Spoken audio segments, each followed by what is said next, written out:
नमस्कार, कसे आहात सगळे? तर पुन्हा एकदा आपलं स्वागत आहे पायल रेसिपीज मध्ये। तर आज आपण मस्तपैकी फणसाची भाजी बनवणार आहोत। तर बघा, अशा प्रकारे हे फणस असतं, याला मी अर्ध कट करून घेतलेला आहे, अर्ध मी बाकीचं फ्रीज मध्ये ठेवलेलं आहे। आता हे आपल्याला कट करायचं आहे। तर कट करायच्या वेळेस सुरीला किंवा जे काही आपण घेणार आहे कापण्यासाठी त्याला आपल्याला तेल लावायचं आहे आणि हे तेल लावून कट करायचं आहे। तेल लावून कट केल्यामुळे हे चिटकत नाही आणि सहजपणे कट होतं। आपण जर का याला तेल लावलं नाही तर हे हाताला भरपूर चिकटतं। आधी आपल्याला याची जी साल आहे काटेरी ती काढून घ्यायची आहे। आता मी हे सर्व काढून घेते आणि नंतर काय करायचं आहे ते आपण बघूया। तर बघा, मी ते फणस हे छान असं कट करून घेतलेलं आहे पीसेस मध्ये।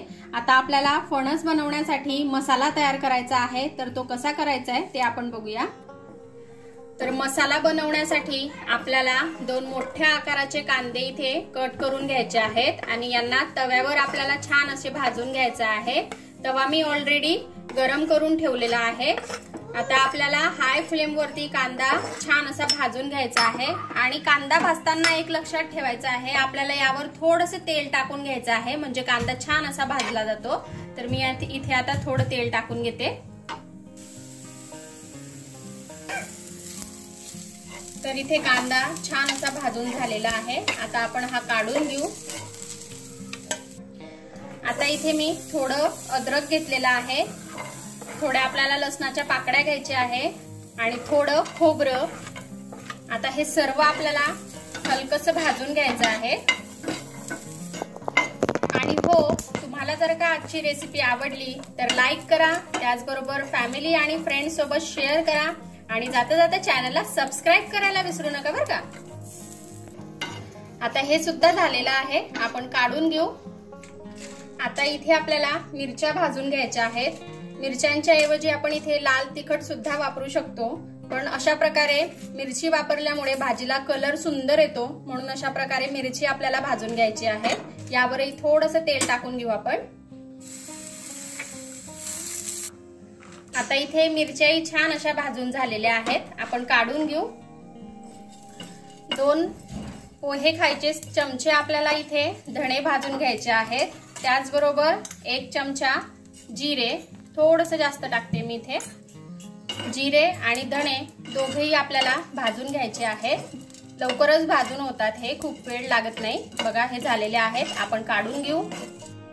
आता हे जे आपण भाजून घेतलेलं आहे हे आपल्याला बारीक करून घ्यायचं आहे। तर इथे मी आता हे मिरचीचे जे याचे नोक आहेत हे काढून घेते आणि हे छान असं बारीक करून घेते। तर इथे मसाला मी छान असा बारीक करून घेतलेला आहे। आता आपल्याला कढईमध्ये तेल टाकून घ्यायचं आहे। तर मी इथे 2 पडी तेल घेतलेला आहे, म्हणजे जवळपास 8 छोटे चमचे। आता इथे तेल छान असं गरम झालेलं आहे, यामध्ये आपल्याला जो मसाला आपण तयार केलेला होता तो टाकायचा आहे। आता मसाला टाकून झालेला आहे, अर्धा चमचा छोटा आपल्याला गरम मसाला टाकायचा आहे। यामध्ये चवीनुसार मीठ टाकायचं आहे। आजची जी आपली रेसिपी आहे फणसाची भाजी ती खूप छान लागते आणि अशाच छान छान भाज्या मी याच आधी सुद्धा केलेल्या आहेत, तर त्या तुम्हाला बघायच्या असतील तर मी आय बटन वर देईल, तिथे जाऊन तुम्ही नक्की बघा। आता हा जो मसाला आहे हा आपल्याला तेलात छान असा भाजून घ्यायचा आहे। कितपत भाजायचा आहे, कसा झाला पाहिजे ते मी पुढे सांगणारच आहे, तुम्ही कंटिन्यू व्हिडिओ बघत राहा।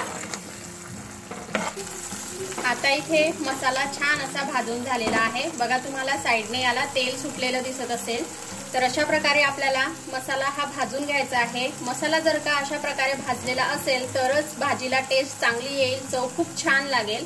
आता इथे मसाला मस्तपैकी आपला भाजून झालेला आहे। आता पुढे काय करायचं आहे ते बघूया। आता जे फणस आपण कट करून ठेवलेलं होतं ते आपल्याला यामध्ये टाकायचं आहे मसाल्यामध्ये। आता हे छान असं मिक्स करून घेऊ आपण। आता इथे आपल्याला फणस जे आहे हे छान असं शिजवून घ्यायचं आहे, त्यासाठी आपल्याला यामध्ये आता टाकायचं आहे पाणी। तर पाणी टाकताना आपल्याला यामध्ये गरम पाणी टाकायचं आहे। इथे मी पातेल्यात गरम पाणी करून घेतलेलं आहे। गरम पाणी टाकल्यामुळे भाजी जी आहे ती पटकन शिजते आणि चव खूप छान लागते। थंड पाणी टाकण्यापेक्षा अशा प्रकारे कोणत्याही भाजीमध्ये गरम पाणी टाकलं तर चव खूप छान लागते। आता हे फणस आपल्याला छान असं शिजवून घ्यायचं आहे यामध्ये। आता यावर आपण झाकण ठेवून देऊ। तर बघा इथे जी आपली भाजी आहे ही छान अशी शिजलेली आहे। फणस जे आहे तेही छान असं शिजलेलं आहे। मी तुम्हाला दाखवते, हे बघा हे छान असं नरम झालेलं आहे। यात मी थोडं पाणी अजून टाकलेलं होतं। आता यावर आपण मस्तपैकी बारीक चिरलेली कोथिंबीर टाकून घेऊ। तर इथे आपली मस्त अशी फणसाची भाजी ही खाण्यासाठी रेडी आहे। बघा किती छान दिसते, खायलाही खूप छान लागते। तुम्ही एक वेळेस नक्की ट्राय करा आणि कशी वाटली ते मला कमेंट मध्ये नक्की कळवा। आपण भेटूया अशाच एका छानशा रेसिपी सोबत नेक्स्ट व्हिडिओ मध्ये। तोपर्यंत आपली काळजी घ्या आणि जाता जाता चॅनलला सबस्क्राईब करा। Take care, bye bye.